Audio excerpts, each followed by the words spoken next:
ಅಧ್ಯಾಯ 3 ನಿರ್ದೇಶಾಂಕ ರೇಖಾಗಣಿತ. ನಮಸ್ತೆ ಕರ್ನಾಟಕ, ನೀವು ನೋಡ್ತಾ ಇದ್ದೀರಾ MLPLKC Kannada YouTube channel. I am your Vani of hope. 9ನೇ ತರಗತಿಯ ಭಾಗ 1ರ ಗಣಿತ ಪರಿವಿಡಿಯಲ್ಲಿರ್ತಕ್ಕಂತಹ 3ನೇ ನಿರ್ದೇಶಾಂಕ ಗಣಿತ 3.2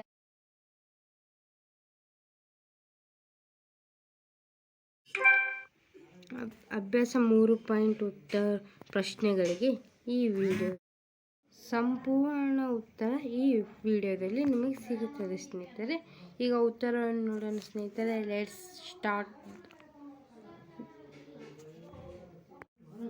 ಅಭ್ಯಾಸ 3.2 1ನೇ ಪ್ರಶ್ನೆ. ಕೆಳಗಿನ ಪ್ರತಿಯೊಂದು ಪ್ರಶ್ನೆಗೆ ಉತ್ತರ ಬರೆಯಿರಿ. 1. ಕಾರ್ಟೇಶಿಯನ್ ಸಮತಲದಲ್ಲಿ ಯಾವುದೇ ಒಂದು ಬಿಂದುವಿನ ಸ್ಥಾನವನ್ನು ನಿರ್ಧರಿಸಲು ಎಳೆದ ಕ್ಷಿತಿಜ ಸಮಾಂತರ ಮತ್ತು ಭೂಲಂಬ ರೇಖೆಗಳ ಹೆಸರುಗಳೇನು? ಉತ್ತರ X ಮತ್ತು Y ಅಕ್ಷ. ಇನ್ನು 2ನೇ ಪ್ರಶ್ನೆ. ಈ ಎರಡು ರೇಖೆಗಳಿಂದ ಉಂಟಾದ ಸಮತಲದ ಪ್ರತಿಯೊಂದು ಭಾಗದ ಹೆಸರೇನು?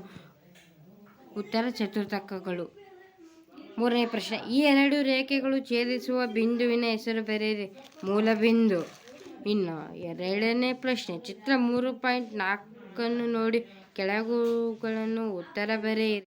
ನೋಡಿ ಸ್ನೇಹಿತರೆ, ಇಲ್ಲಿ ಚಿತ್ರ 3.4 ಕಾಣಿಸ್ತಾ ಇದೆ. ಇದನ್ನು ನೋಡಿ ಇಲ್ಲಿರ್ತಕ್ಕಂಥ ಪ್ರಶ್ನೆಗಳು ಉತ್ತರಿಸ್ಬೇಕು ಸ್ನೇಹಿತರೆ. ಇಲ್ಲಿ ಉತ್ತರಗಳು ಆಗಲೇ ಇದೆ ಬರೆದಿದ್ದೇವೆ.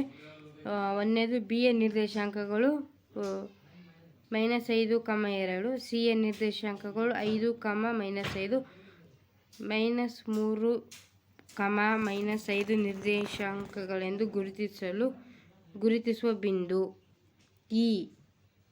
2, -4 ನಿರ್ದೇಶಾಂಕಗಳೆಂದು ಗುರುತಿಸುವ ಬಿಂದು G. D ಬಿಂದುವಿನ ಕ್ಷಿತಿಜ ಸೂಚಕ 6, H ಬಿಂದುವಿನ ಲಂಬ ಸೂಚಕ -3.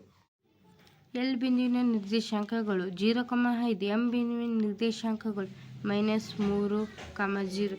ನೋಡಿ ಸ್ನೇಹಿತರೆ, ಈ ಚಾರ್ಟನ್ನು ನೋಡಿಬಿಟ್ಟು ಇಲ್ಲಿರ್ತಕ್ಕಂಥವಕ್ಕೆ ಉತ್ತರಿಸಿದ್ದೇವೆ ಸ್ನೇಹಿತರೆ ನಾವು. ಧನ್ಯವಾದಗಳು ಸ್ನೇಹಿತರೆ. Thank you for watching. ಧನ್ಯವಾದಗಳು.